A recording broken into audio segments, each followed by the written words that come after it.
Let's turn attention to Kasoa briefly. 4 persons sustained various degrees of injuries after violence broke out at the EC's office in Kasoa. I'm not sure if it's Ofako in Kasoa. Okay. Now, one of the injured was transferred to 37 Military Hospital due to the severity of his injury. The violence occurred around 5 a.m.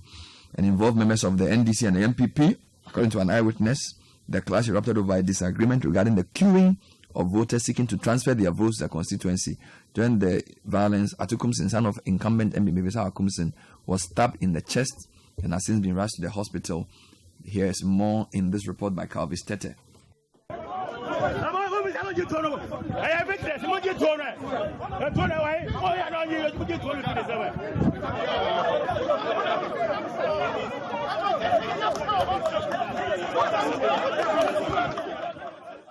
The violence occurred around 5 a.m. between some members of the National Democratic Congress and the New Patriotic Party.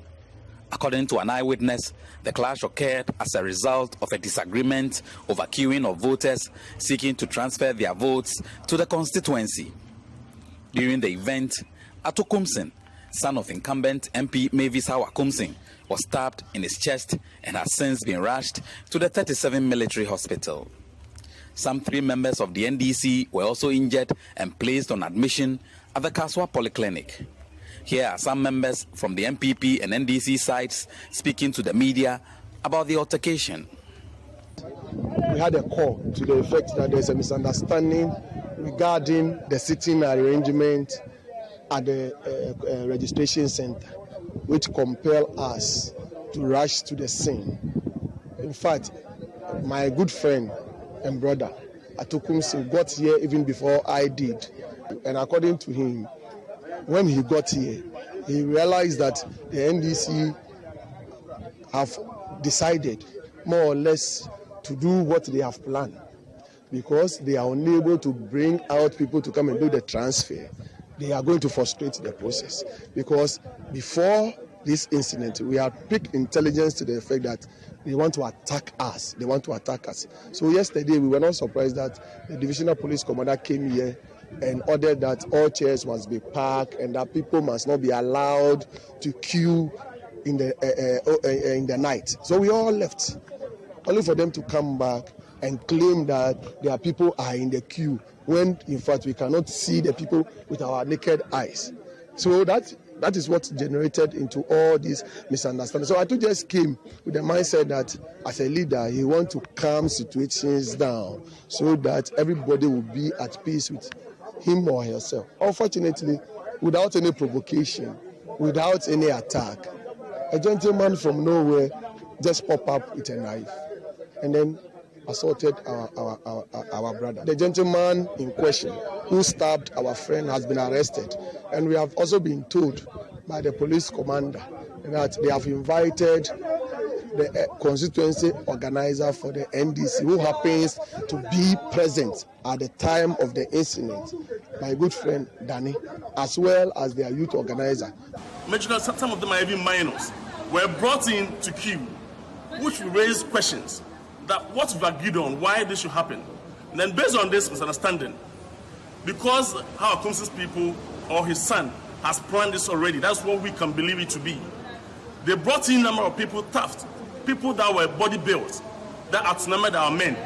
And as a result, 2 of our men sustained injuries of various degrees, including one named Asma. All right? Now, as we speak, is in the hospital receiving treatment. Now, as a result of this, they end up attacking our men, beat some of them, destroy some of the things that they had. Unfortunately, as a result of defense, when we were defending themselves, what happened is that blood and other things that were oozing from his head, we see it as a result of what? The punch and everything that was occurred by Hakumsin's tough guys.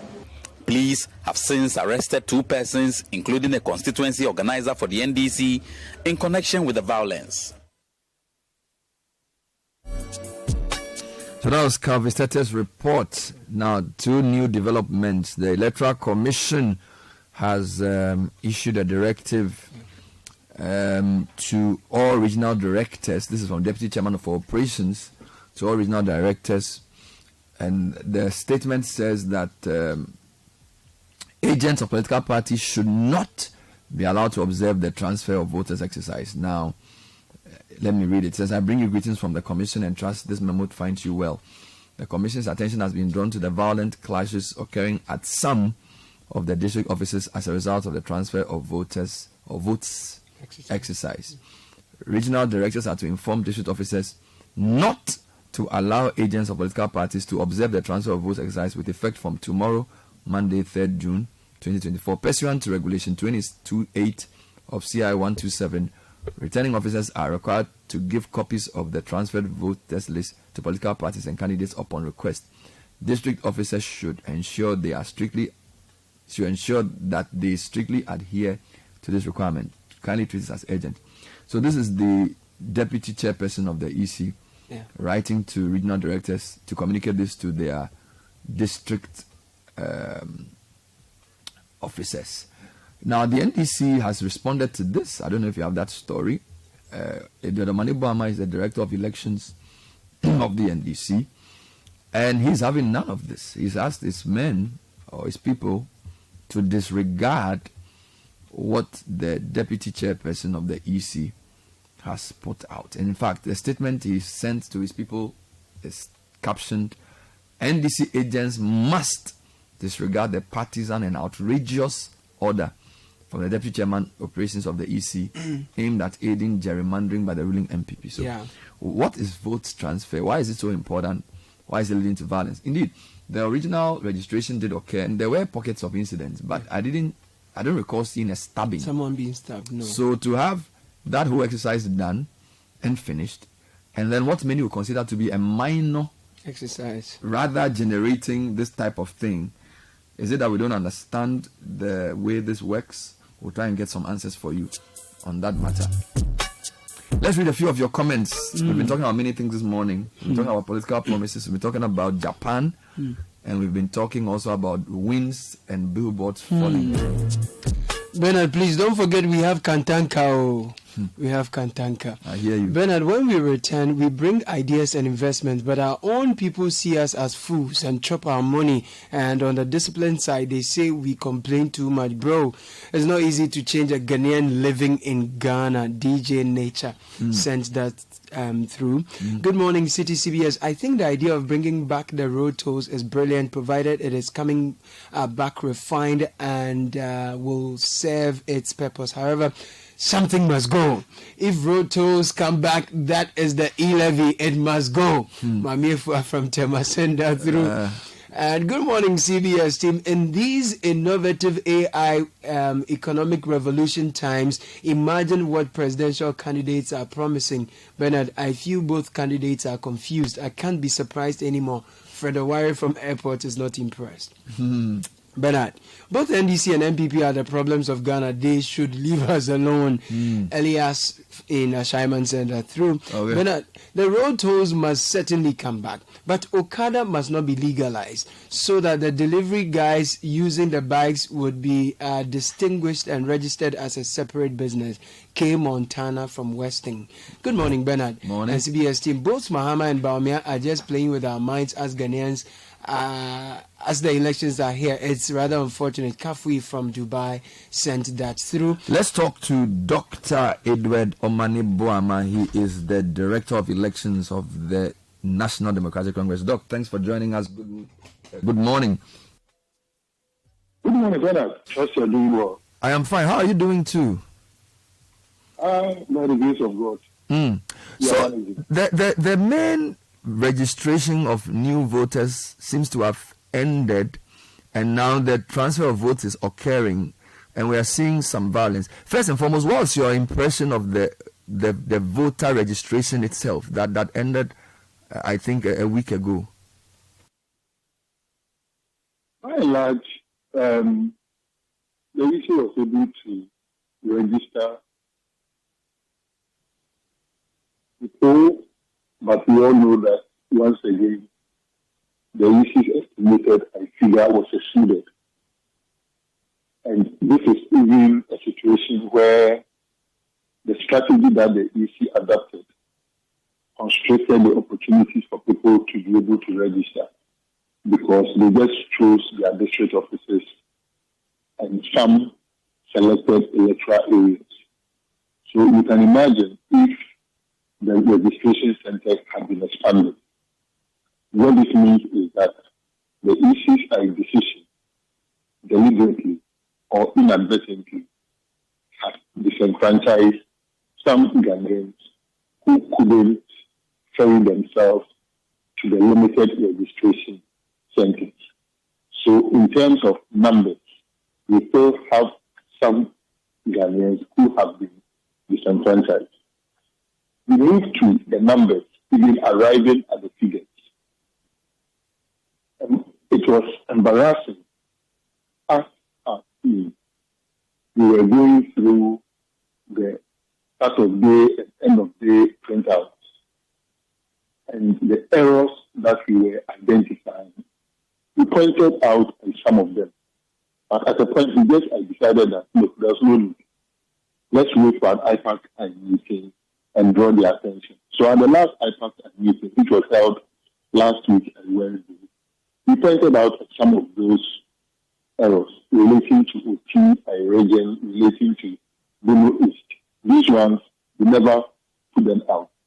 And asked them, because of these things, we should go back and rework the figures again. Otherwise, they may be either underestimating or overestimating the total number that they register. So in terms of arithmetic, it's very clear, abundantly clear now that at least the NDC and people who care about accuracy cannot trust the Electoral Commission of Ghana when it comes to putting figures together. This is not the first time in the 2020 presidential elections we saw the issue serially changing figures.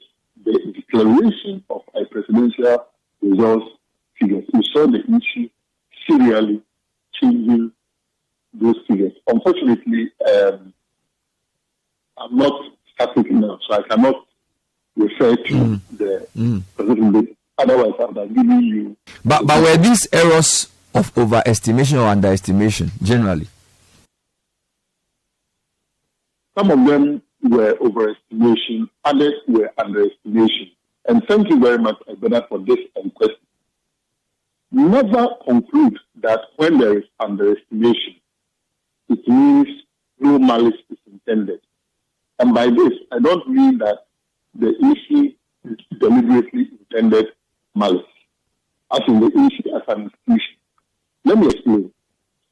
If I'm to share, let's say, 15 Ghana cedis between Bernard and, let's say, Samens, and I give Samens 13 and Bernard 2, we can arrive at 15. If I give Bernard 10 and Samens 5, we can still arrive at 15. Assuming Bernard's fair share of the 15 is 8, and I give Bernard 6, and I give Samens a fair share, which is, let's say, 4. So the 8 plus 4 is supposed to be 12. That is the actual value that may have been recorded. You see that, okay, but the thing is supposed to be 15, but it has been underestimated to 12. But in there, you realize that Bernard has not gotten his actual value that he's supposed to have. So we just don't want a situation where there is either an underestimation or an overestimation. We want the accurate figures. This is arithmetic. Excel can get this and sorted out for us because you can underestimate. For instance, if you go to border region and you go and underestimate the registered voters, you've constricted the number of votes that can accrue to a particular political party, in this case, the NDC. If you went to the Ashanti region and you overestimated the number of people who registered, you've expanded the number of votes that can accrue to a particular party, in this case, the NDC. All right. So we just want accuracy. So, quick one. Are you noticing these errors based on the EC's own numbers, or are you noticing these errors after your agents tabulate the numbers from the various district offices and electoral areas and send to you? How are you observing these errors? Good. So, the registration process is saying that our agents are observers, and so they tally. And when they tally, they also receive start-of-day printouts and end-of-day printouts. So we cross-check the tallies against the EC's own start-of-day printout and end-of-day printout. So it's a dual process. And when you do that, do you find what your people tallied and the printout from the EC to be the same? This is where the issue is. Our tallies were corresponding with the printout. But unfortunately, the third layer, that is the printout that should have tallied with figures that the EC was turning out, was where the problem was identified. That there is agreement between our tallies and the printouts, but there is no agreement between the EC's own printouts and their tallies and their calculations. So these are arithmetic errors. So maybe somebody's adding and makes a mistake, because if your tally and the printouts are usually the same, but when they put the numbers together it's different. So these are maybe addition problems generally. Addition problem is not even subtraction. I mean, subtraction is more challenging than addition. But I remember in the 21st century, 2024, in the digital age, should we be talking about addition type problems? We are not talking calculus.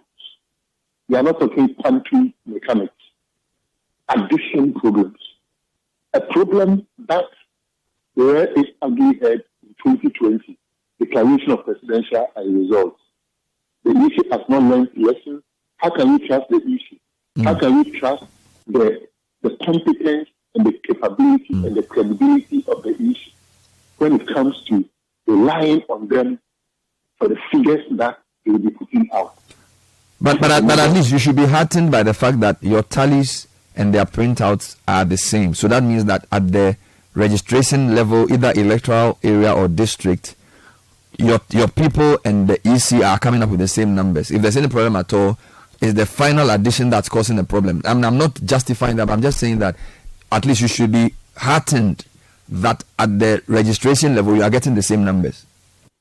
We are happy that we've trained our people well, and so we bring these and tallies timelessly, and we're able to point it out. But let's just project this to December 7th, the night of December 7th. Are we going to have a situation where we would have to be correcting the Electoral Commission every time? Well, that's a fair question. So the other point, though, is when you went for the hyper meeting on Wednesday, did this come up? And what was the EC's response in relation to the mistakes? Yes, we raised it. The EC had already explained the untenable corral draw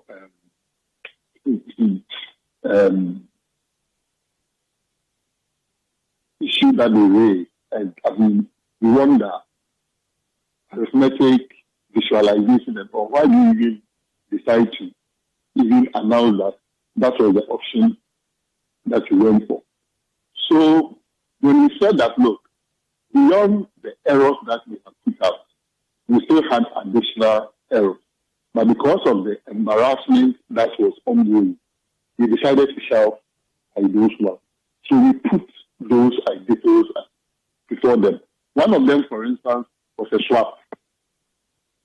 There was one that if you just calculated for the particular day, just about 5 constituencies in that particular region, was far more than the total that they had declared for the region. But the number of constituencies in the region was more than 5. So we raised all these. Admittedly, they were thankful and appreciative of our efforts. We said we were ready to move forward, but we also insisted that they must begin certain, and I remember I said X must roll. They must begin dealing with the people who are effecting these errors, because it is untenable in this day and age. The assurance was given that they've made some changes at the human resource level. Are we convinced? We are not convinced. Do we trust that? We don't trust that. Why? Because just on network, at the end of the 2023 limited registration exercise, there is the issue about network challenges. I remember I personally said we are ready to assist the issue, troubleshoot their system. Because sometimes some of these network challenges may not necessarily be internet challenges. It may not be either wireless broadband or fixed broadband. It may be because of incompatibility between equipment. It may be because some of the equipment are obsolete. It may be because even the person who is managing the system doesn't even appreciate it. So instead of seeing it as a network, as in internet, let us look at it as a network system, which includes the hardware and the software, where software can also have issues that can lead to some of these challenges that we experience. We raised all these at IPA. The EC did not accept our offer of assistance. The EC assured us that they've done their own troubleshooting and they are confident that there's not going to be a recurrence. Only for us to begin this unlimited registration, and we all realized day one was like Armageddon, cataclysmic, monumental failure, day one. Can you imagine if this is to occur on December 7th? How do we trust the issue? How do we engage on the basis of upholding the credibility of the EC when they promise and they fail? When they offer to assist, they don't accept it. They promise to take that in good faith, and they still go ahead and fail you. Okay, before we come to the voter transfer, let's wrap up on the original registration. So as we speak, following the Wednesday meeting, do we all agree on the numbers? So have all the errors been corrected, and are all sites clear on the total number of people registered? No, please. This is because the EC is yet to communicate to us, are referring them to go and have a second look at the entire data. Fortunately, there's an IPAC meeting this morning. Even though we said it's an emergency meeting, it is an issue that we will raise, whether they have their final figure. I'm actually on my way to the IPAC meeting. All right, let's come to vote transfer. What is it and why is it so important? One would have thought that with the main business of registering new voters, particularly having finished successfully, this should be something minor. Why are we seeing confusion in Kasoa? 3 or so people have been stabbed, some have been sent to hospital, and that kind of thing. What is happening? Why is the vote transfer such a serious issue for political parties? I must say it's very, very disheartening to see trauma, to see stabbing in our electoral process. Very, very disheartening. The year 2020 presidential election, 8 people were killed, 8 Ghanaians. 1 killed, nothing happened.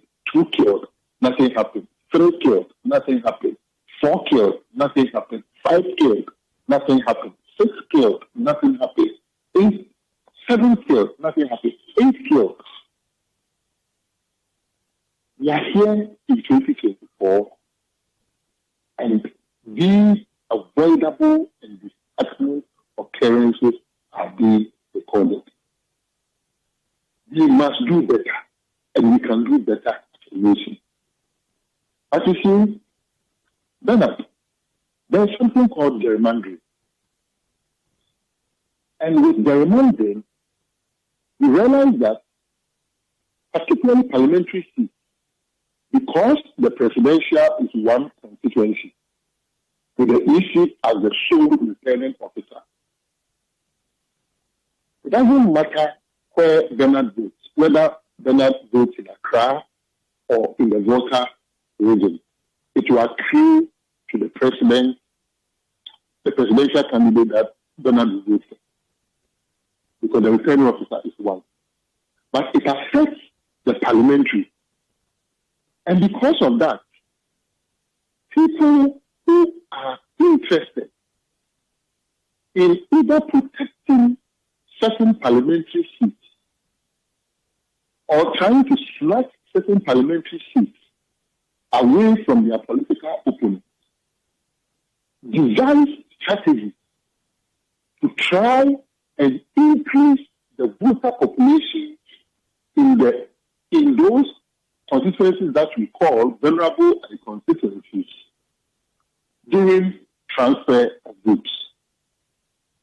So, for instance, I have an authority that if you go to Ashanti region, a place like Ahafama North, NPP is very, very interested in that. And so they seek to have at least about 2,000 votes transferred there.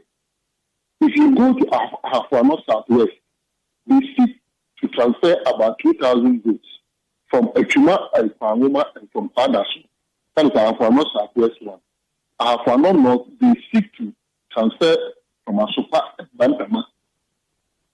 Secretary Afram Place, they seek to transfer 1,500 from my own hometown. If you actually seek to transfer 200, Gabin 300, Ofurukum 1,000. There are several of them. And there are several of such constituencies across the country. Some of these constituencies are constituencies that the NDC is holding presently, but they are vulnerable. NDC can easily snatch them. So we want to falsify them. It is this movement of people to constituencies. Otherwise, ask yourself, why should transfer at the end of a transfer exercise? Why should we be recording, let's say, 1,000 or 2,000 transfers? That should not be the case. But here we are, if you look at these figures I have mentioned, if the NDC doesn't put measures in place and doesn't ensure that client electoral commission officials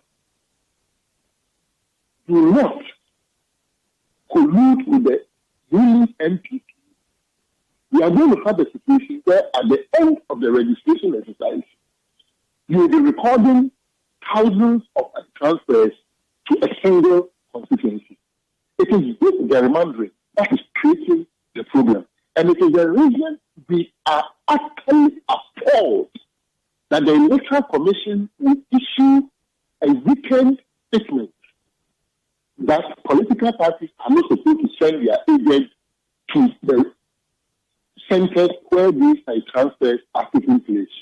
That in itself, particularly when there was an IPAC meeting this morning, and particularly when at the last IPAC meeting on Wednesday, we all deliberated and agreed that political parties will have agents at the centers where the transfers are taking place.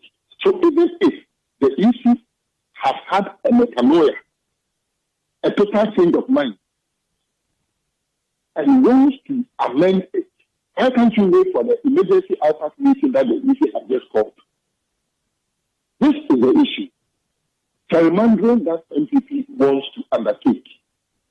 And as we are seeing it, the EC is tied at the hip, if not at the chest, with the NPP to aid them in this gerrymandering exercise. But it is something that we will not allow.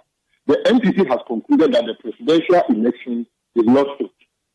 They seek to fight very hard at the level of the parliamentary front.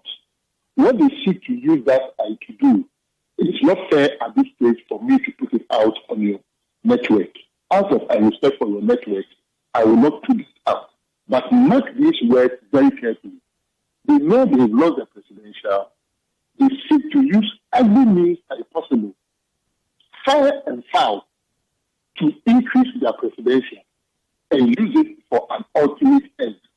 They saw the intelligence, the very intelligence that made me know well ahead of time that biometric equipment had been stolen at the EC headquarters and the CCTV surveillance. When the EC had not informed us, then I kept the information until the EC was appearing before Parliament, before releasing the information to our minority leadership. It is the same intelligence that continues to give us these details up to the minute. The NPP is naked. Please, EC, you have no business tying your credibility, your professionalism to the electoral strength of the NPP. Yeah, but just want a free, fair, and transparent election. Doc, but I'm sure you're obviously also concerned about the violence that occurred, and the Kasoa one is a clear example. The EC issued a weekend statement asking their regional officers to direct their district officers not to allow political parties to observe the process. You have issued a statement to your observers asking them to continue observing the process. There's an IPAC meeting this morning. Is this not a recipe for confusion?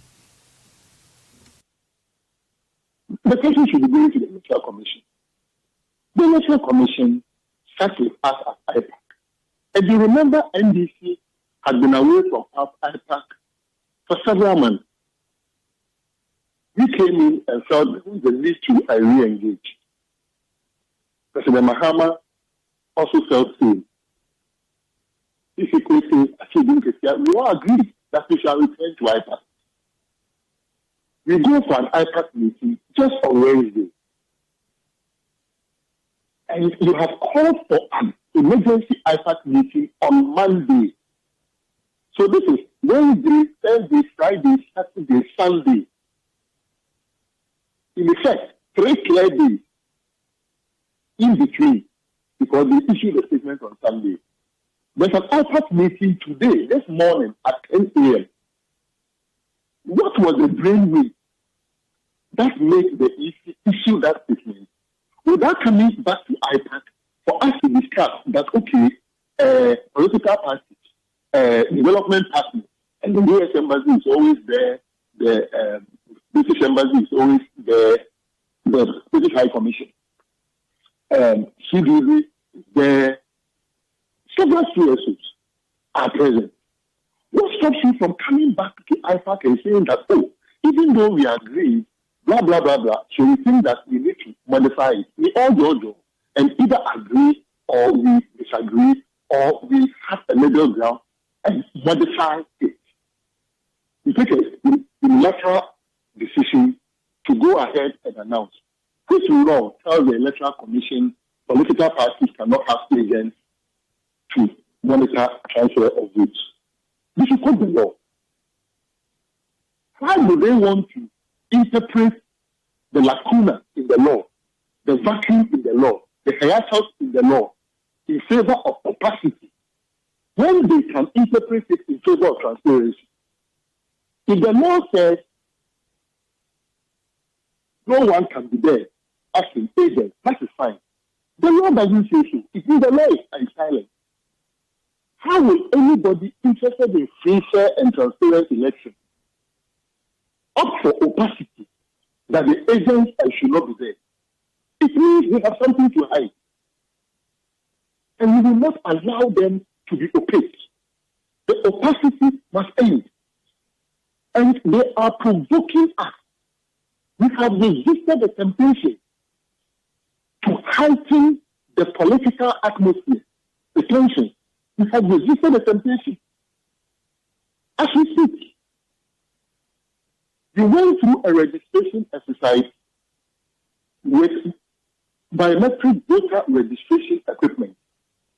We wanted to just record the serial number of the DDR kits that were being used. And our people were recording them.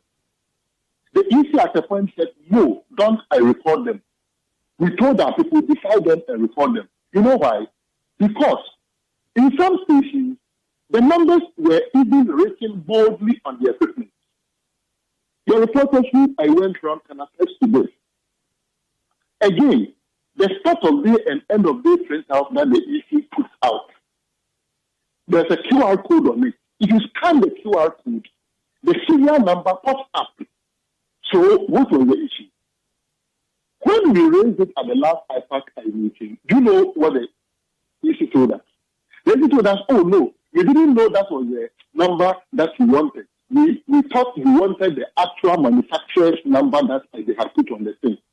At that point, I stood up and said, EC, your Ashanti region officers who stopped our people, did they tell you our people were recording the manufacturer's serial number, or they were recording the number that you are placed on the kit? How do we trust the issue? Bernard, the ecosystem of trust, ecosystem of trustworthiness, and let me reframe, trustworthiness is conceptualized on credibility, transparency, reliability, and the fact that there's no coefficient of personal or institutional bias. The EC has failed all these tests. Competence, arithmetic errors, reliability, they tell us they fix the network, it was not fixed.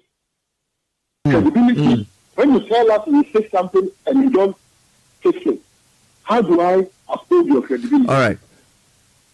We will leave it here and wait for the outcome of today's emergency IPAC meeting. So we thank you for talking to us, Dr. Dodoma Nebuama, Director of Elections of the NDC. Thank you. That was Dr. Dodoma Nebuama. Time check 8:54.